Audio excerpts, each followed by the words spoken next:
Bine ați revenit! Azi trebuie să calculăm lungimea unui gard. Un parc de distracții are 9 zone tematice despărțite prin garduri, așa cum vedeți în schița parcului. Pe schiță, în fiecare zonă, este scrisă lungimea totală a gardurilor care înconjoară zona respectivă, exprimată în metri. Iar întrebarea este foarte simplă. Putem calcula din schiță lungimea gardului care înconjoară tot parcul, cel desenat cu roșu? Dacă da, cât este lungimea lui? La prima vedere pare să nu fie nicio legătură între lungimea gardurilor interioare și lungimea gardului exterior. Pentru că putem modifica împărțirea în zone, adică putem schimba forma și suprafața zonelor, ceea ce duce la altă lungime totală a gardurilor interioare, fără a schimba lungimea gardului exterior. Cele două lungimi par independente. Și totuși, să încercăm. Să adunăm întâi lungimile gardurilor, zonelor care au gard comun cu exteriorul. Există 5 astfel de zone, cele marcate prin galben. Avem 140 de metri, plus 160 de metri, plus 150 de metri, plus 110 metri, plus 120 de metri, 680 de metri. Evident, această lungime este mai mare decât lungimea gardului exterior, pentru că am adunat și lungimile gardurilor pe care le vedeți acum marcate cu galben. Deoarece aceste garduri fac parte din sistemul de garduri care înconjoară cele 3 zone marcate acum cu galben, să calculăm lungimea totală a gardurilor care înconjoară aceste 3 zone. Avem 200 de metri plus 100 de metri plus 90 de metri, 390 de metri și să scădem această lungime din prima sumă. Și atunci avem scăderea 680 de metri minus 390 de metri, 290 de metri. Acum am scăpat de lungimea gardurilor interioare galbene, dar am scăzut prea mult, deoarece am scăzut și lungimea gardurilor marcată acum cu verde. Dar știm cât este această lungime. Este scrisă în desen. 130 de metri. Așa că, dacă o vom aduna la ultimul rezultat pe care îl avem, vom obține lungimea gardului exterior. Și avem atunci 290 de metri plus 130 de metri, 420 de metri. Deci am folosit șirul de calcule pe care îl vedeți. Lungimea gardului exterior este deci 420 de metri. Acesta este rezultatul corect. Dar vă propun o întrebare mai interesantă, doar pentru cei interesați de astfel de probleme. O întrebare cu răspuns facultativ.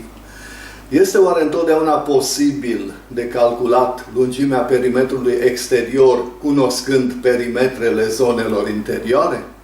Și dacă nu, care este condiția ca să putem face acest lucru? Astfel de întrebări sunt de domeniul topologiei. Aceasta este o ramură a geometriei care studiază deformările prin transformări continue ale volumelor, suprafețelor și liniilor.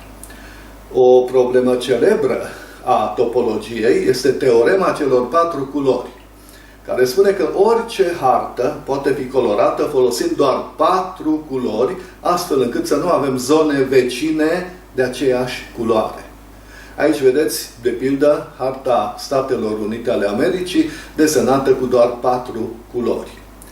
A trecut mai mult de un secol până când cineva a reușit să demonstreze teorema celor 4 culori și a fost nevoie de peste 1000 de ore de utilizare a calculatorului pentru asta.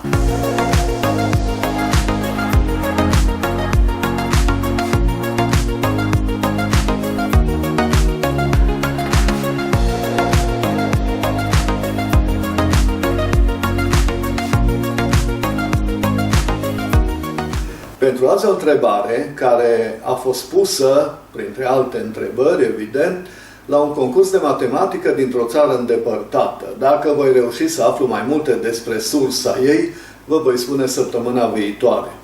Acum însă mă grăbesc să-i rog pe cei cărora nu le place matematica să nu renunțe la încercarea de a găsi răspunsul, deoarece, așa cum cred că am dovedit de multe ori în această serie, de obicei nu e nevoie decât de aritmetică.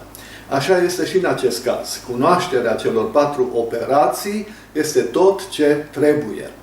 Mai mult, dificultatea întrebării nu constă în aritmetică, ci în logica interpretării aritmeticii, adică problema este mai degrabă de logică. Și acum să vă spun întrebarea. 2 studenți, Andra și Bogdan, foarte buni la logică, participă la un concurs.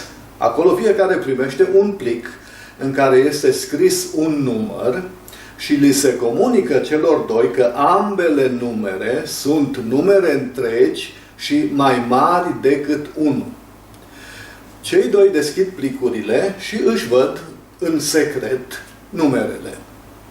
Apoi, pe o masă sunt puse alte 2 plicuri identice, într-unul fiind scrisă suma celor 2 numere primite de concurenți, în celălalt produsul celor 2 numere.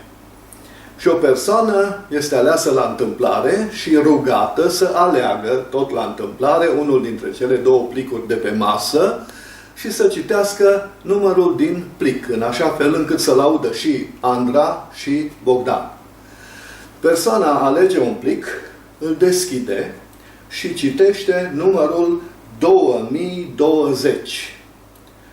Apoi, după ce îi lasă să se gândească și chiar să scrie și să facă calcule dacă vor, moderatorul o întreabă pe Andra: știi ce număr are Bogdan?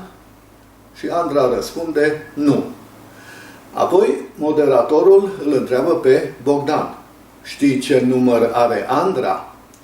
Bogdan răspunde: nu. Și atunci Andra spune: acum știu ce număr are Bogdan. Voi știți? Și o întrebare suplimentară: după ce Andra spune că știe ce număr are Bogdan, Bogdan știe ce număr are Andra? Succes, atenție la logică, pe săptămâna viitoare!